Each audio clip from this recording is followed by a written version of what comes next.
All right, all right. Hello, everyone. This is LaTara Venise, and we are here with another Color Your Soul interview. I've been loving these interviews, learning a lot that I didn't know about some of the people who've been through the Color Your Soul process or still in it. And we have Theresa Horne with us. She actually is one of our newest team members, um, really helping people to kind of push forth vision is what she'll be doing. So some of you she'll be working with, some of you who are in the certification program, some of you who may go through Soul Detox, she'll be working with you. And I'm super excited for that. Yay! So, hey, Theresa, how are you? Hey, how are you? I'm doing well. Awesome. I need for you to do me a favor and tell me a little bit about yourself. Okay, so my name is Theresa, and I own Sisterhood of Strong, where we coach women to be strong physically, emotionally, and spiritually. So the personal training and the group training exercise I've been doing a while, and I've just started doing more of the soul and mental strength part, and you've been a big part of that. That's good. Yeah, it's funny because I remember when you signed up for the very first Soul Detox, because it's there's two Theresa H's that I am following on Facebook. And you and I we've known each other for a while through the focus group years ago, right? With Tony Robinson. And when I was like, I thought it was a whole different person. I looked, I said, oh, it's that Theresa. Oh my goodness, she signed up, you know. Yeah. And I remember you saying, I'm scared, but I'm ready, right? So Yeah. what was that moment like for you when you knew it was time to begin to do something different with your inside? Right. Yeah. Truthfully, God was like, you need to do it. And I was like, okay. That's really what the moment was like. My dad had died. It's been 3 years now, I think. Mm-hmm. And at that point, I was just kind of how short life really is became really crystal clear to me. Mm-hmm. And I felt like I didn't want to waste any more time. So I was in this phase where God would say, okay, this is what, if this is what you want to do, this is your next step. Mm-hmm. And I was in a place where I was kind of like, okay. And that's kind of how, and that kind of goes and comes. What I found that kind of goes and comes. But I was in a space where I was like, okay. Mm-hmm. And I had been following you, and your message it was really authentic. Mm-hmm. And I didn't question the authenticity of it, right? Wow. So there's so many voices coming at us, and you're like, I don't really know. I don't think that person is congruent, But, the way you showed up was authentic, mm-hmm. And I could tell that. So I didn't question whether or not this was real. Like, I knew it was real. So when God said, do it, I was like, okay. I felt very confident with that step. So, yeah. Okay, good stuff. Good stuff. So I love the fact that you said that the message was authentic, right? How important is it, do you think, for this kind of work, like working through your emotional self and working through your mental self, how important is it that we connect with authentic messages?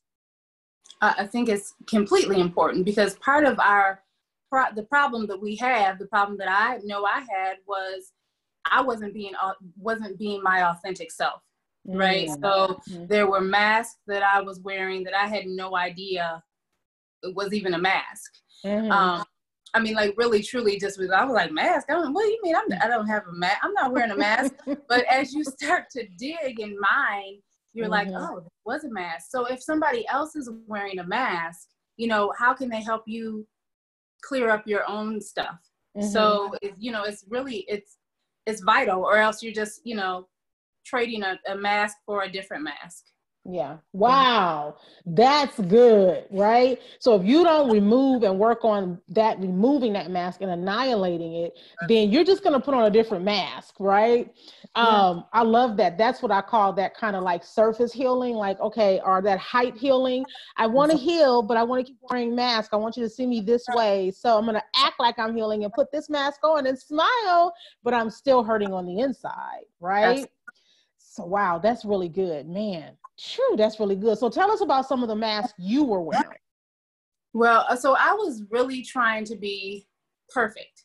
Uh, really, and that's really, I didn't recognize it as trying to be perfect. Mm-hmm. I just thought I was trying to be my best self, right? So I was saying, I'm just trying to do the very best that I can be, and just, but I was holding back, because there's so many examples, and I knew there's so many examples of people, of God using imperfect people, but I really felt like I needed to clean up my stuff before God could really use me.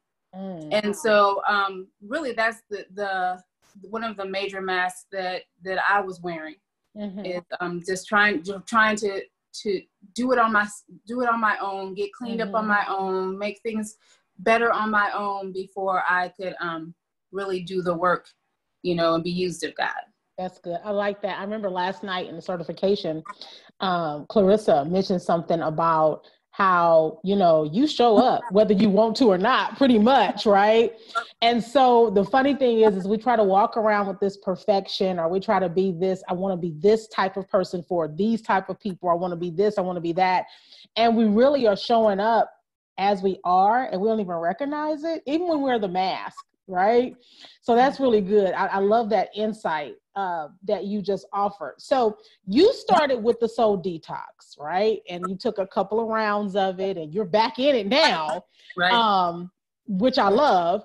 Y'all know I love it when I see y'all repeat it, because I'm like, yeah, they're getting it, right? And this is for anybody who takes a soul detox. One is never enough. No.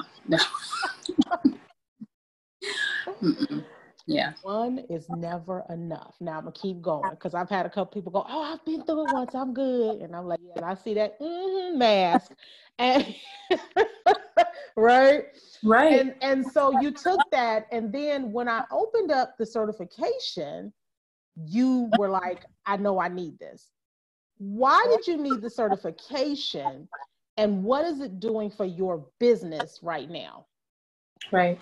So I knew I needed the certification because I am helping women, mostly women, but some men, walk through this journey of becoming stronger and healthier, making healthier choices. And there are lots of different reasons that we sabotage our health. But a lot of it is we need to heal. There's some wounds that we need to heal from. And I would see people be doing really well and, get so close to what their goals were. And then it would start to unravel. It would be like they would get close to the breakthrough. And then, and really what now is they would get scared and they would run from it. So I was like, I need to have some tools to be able to help people when they get to that point, because there's only so much you can do. There's only so much you can power through. That's what we're doing. We're just like putting our head down and we're just grinding it out. And we're just powering through, and I'm not going to think about this. I'm going to keep going. And then we get to a point where it's like, okay, I'm exhausted and I'm going to eat all the potato chips, I'm not going to the gym because I'm exhausted. I've been doing all this, but we've been running, right? We can run to the gym. We can run to a salad instead of potato chips. But ultimately, if there's something there, then we have to deal with, we have to be healed. We have to take it to the feet of the Father so he can say, this is the issue. And he's going to put his finger right on it and help you heal from it. So then you can back up and really be healthy in a way that comes from the inside out. That's what I was like, I know there's more to this. And that's why I wanted the certification. That's good. So let's back up a little bit to your own story, because many of the people who are watching may not even know that you've lost a tremendous amount of weight and you've gone through your own transformation. This is what I want people to really understand, is that you can go through a transformation, like a physical transformation, but it takes a mental and an emotional transformation for it to stick, right? And so what was it, tell them a little bit about your story, the choices you made, why you made them, and what it has meant for you to add this healing part in. Right. So my story is I was coming up on 40 years old. The category they put me in was morbidly obese. I had tried lots of different diets, and it really wasn't successful in the way that my doctors even thought that I should be. And ultimately I decided to have weight loss surgery. I committed to it wholeheartedly and was very successful. I lost 150 pounds, but I got to like my last 50 pounds that I was, wanting to lose. Actually, I think I probably at that point wanted to lose more than that. Or no, I didn't know that I wanted to lose anymore. I was like, I just want to be a size 18 and weigh a certain amount, 220 pounds to be just real honest. And I was like, and then I'm straight. So I got to that point, and I was still I still felt like, okay, this is still good. I'm still in a good space. But I knew that it could all come undone. Like I knew that I was holding on really tightly to all of these plates and these things. And I knew that there was more that I needed to change if I was going to be able to keep the weight off. Because I think we've all seen people who've had weight loss surgery, lost weight, and then regained all their weight. And I felt like, I could have easily been in that space, because there's nothing to stop you from eating. You can always still overeat. So I felt like, there's got to be more to this. There's got to be a reason that I got to where I was. And so I just started really digging and reading and just reading a lot about nutrition and how different bodies respond to different things, how one person can eat one thing and feel really great, and then somebody else might eat it and their body doesn't like it. So I started doing research into that and really found my own personal groove, found a exercise regimen that I really enjoyed, and people started coming to me and asking me questions. And so then that's kind of how I started teaching them what I had learned. And that's how I came up with the program that I have. Awesome. I love it. I love it. And so what I love about what you're talking about is, because like you and I talked about the weight loss surgery thing before, and it is a reality that a lot of people will gain that weight back because they have not done the real work, right? Of getting the weight off. It's not just a physical weight off. It's an emotional weight. It's a mental weight that has to come off, right? And so, I'm comfortable in my skin at this phase. I think I weighed myself the other day. I was like 265.7, right? I'm comfortable because I used to be almost 100 pounds more than that. And the thing is, I've lost before. I lost something like 70 pounds, something like that, and gained it all back in about a year. Because I was still miserable on the inside. And like you said, there's nothing to stop you from eating. There's nothing to stop you from eating, right? And so it's about choice and about making some differences, but it starts on the inside. So that's a part of the reasons why I think Color Your Soul is so much into that health part as well. And I really think that it's key that we understand that our health is a holistic aspect, right? And that's pretty much what you've just been talking about. So how do you maintain not your physical health, right? But how do you maintain the weight you've lost mentally and emotionally? It's really good. That's a really good question. And for me, a lot of it is using the pillars that we learned in the Soul Detox, that we learned in the certification, having my quiet time with God, and just kind of I get a lot of direction right there, you know, and just listening, making sure I get quiet, because God is always speaking. So it's really about us taking the time to be still and listen. I've also, you know, in that, so that's a habit that I've developed. And then there's, you know, habits of, you know, drinking, hydrating your body, trying to, you know, care for your temple, right? Thinking about being a good steward of that, exercising, moving, just habits that I've built over, you know, over time. And for me, quiet time and nourishing my body with food and moving my body have been the big keys for me. Yeah, that's huge. I have another question for you. I think my version 5.0 can think of it again because they forgot it for a minute. But it's funny that you say that, because I've been moving a lot more. I've been doing Body Groove, and this week has been a really like low energy week for me. And I'm really key on resting, so I haven't been working out, right? But my body is saying, man, I can't wait to get back. I'm starting to feel a little bit more. My energy is up, you know, because I'm sleepy most of the day. And I'm like, okay, well, my energy is up. Takes a few days for my energy to get back up. I'm going to get back to it. But that's a habit that I've built that is so awesome, right? And even like the eating habit, right? And you know, I eat my fried chicken every now and then too, but you know, it's not my normal. Right. Yeah. Right. But being free enough to say, this is how these habits have helped me. And you know what? I'm okay with eating a burger every now and then. I'm okay with having a glass of wine every now and then. I'm okay doing this every now and then, because it's no longer my norm, because I maintain myself differently. Right. And I want to hit one more question with you before we get off. So accountability is key in soul care. It is key. Confession and accountability.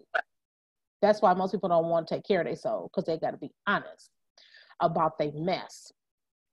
So I know that after the retreat, right, that you contacted me and you were like, hey, are you going to do something? Because Zakia and I were talking about X, Y, and Z, and we wanted to know, were you going to have some kind of accountability group? This is so powerful in what Kingdom really is about. And we didn't want to, like, you know, kind of mess up your flow. And I was like, no, go for it. I think that's necessary, because God didn't give me nothing. He told me they're going to do something. Let them do it. I was like, well, okay, whatever they're going to do, right? And I didn't know what that looked like. I didn't know if you guys were just going to be, you know, we're friends over here, we're friends over here. But here's this whole group of women, for the most part, everybody is in that accountability group. How has it helped you all to maintain this process of healing? Yeah. So for the biggest part is just the accountability, knowing that I need to be present and show up for myself and for my sisters. Yeah. And that's the biggest part, I think, right there, is knowing, because sometimes we want to hide. We want to be like, I don't know, that's close enough. That's, you know, but if you know that there's someplace you have to be, and there's going to be other people who are going to be looking to you to see if you did your work, who are going to be there to support you, who are going to be there to be like, well, maybe have you thought about this? To call you on the table on some stuff. That it just takes it to a whole different level. So having people to pray with you, having people to hold you accountable, and for me, just to show up to make sure that it all happens has been really instrumental. It's just help me continue that process that the retreat started, because, you know, there was a lot of healing that was done at the retreat. So, you know, when you tear down some walls, you know, after a little while, you start to be like, oh, I'm building that wall right back up, you know. And then, you know, with the accountability group, it's like, no, that wall is gone, and we're not playing that anymore. We're not going back there. So that's the accountability group is like, nope, we're not doing it again. We're not building, you know, and we all are at different places, you know, we're all at different places, and, you know, there might be an area where somebody's a lot stronger and, you know, and they can come help support me, or not. There might be an area where I'm stronger and I can be like, have you thought about this? So everybody in the, you know, everybody in the body has a different role to play. And that's just the, you know, it's our little group is a microcosm of that. You know, everybody has a role to play in our group. And it's important that, and I think that's a really important thing about a group, is everybody has a place in the group. You know, no big roles and little roles. It's a group. So everybody has to participate for the group to function the way it's supposed to. And so once people realize that, when they're in a group, you know, I'm not that important. No, you are. You're in the group. So you have something to contribute. And if we all do that, we can all thrive, you know. And I think that's what God wants. That's what the kingdom is about, right? That's good. That's good. I just had an idea to actually do a panel discussion with you guys. So I'll be talking to y'all. I want y'all in the room. So this was good, Theresa. I appreciate you coming on and talking about just how this process works for you, what your story is, and really you're giving a testimony to what Color Your Soul does. And I'm grateful that you said, listen, I'm in like Flynn, I'm in there. We're going to do this because I got to stay whole and I got to stay healed, right? So I'm so glad that you joined us. Tell us how we can find you online. I know you have a boot camp you're doing right now, and that registration for that may be closed. If not, let us know. We'll be in tomorrow. This will be on tomorrow. And how does we get in touch with you? Okay. So the boot camp has already started. We'll start week 2 Sunday. So if somebody really, really wants to get in, they can still squeeze in. But you can find me on Facebook, Sisterhood of Strong, or Instagram, all socials, Sisterhood of Strong. And I've got a website, sisterhoodofstrong.com. Awesome. I'm in the boot camp, y'all. I'm kind of mad at her because I can't have no processed carbs, which I don't eat a whole lot, but you know what, let me stop, because you know, when you pick up a box of candy, when you pick up right, when you pick up stuff like even a bag of dry fruit, while it's a healthier choice, it's still, you know, you got to watch all of that. So I'm this is a different journey for me. I ain't never signed up for nobody boot camp like this, so I feel and we only in week 1. You think you don't like me now? Oh Lord Jesus. All right, y'all. So get in touch with Theresa. Stay in tune. Stay in touch with us here at Color Your Soul, because you will see more of her and more of just what we're doing and how we're flowing in it. So thank you, Theresa. I appreciate you. Hey, everybody. So thank you. Hey, everybody. Listen, check us out. Make sure you subscribe to this YouTube channel. Go over to the Facebook page and find us there and like us there. Follow us. I think that's the new thing Facebook doing now. Follow us. You know, if you want to know more about what Color Your Soul does, email me at weserve@coloryoursoul.info. I would love to work with you in some capacity. We do a few things, and we do a few things really well. That's it. All right, you guys be blessed. Have a good one. Thank you so much for joining.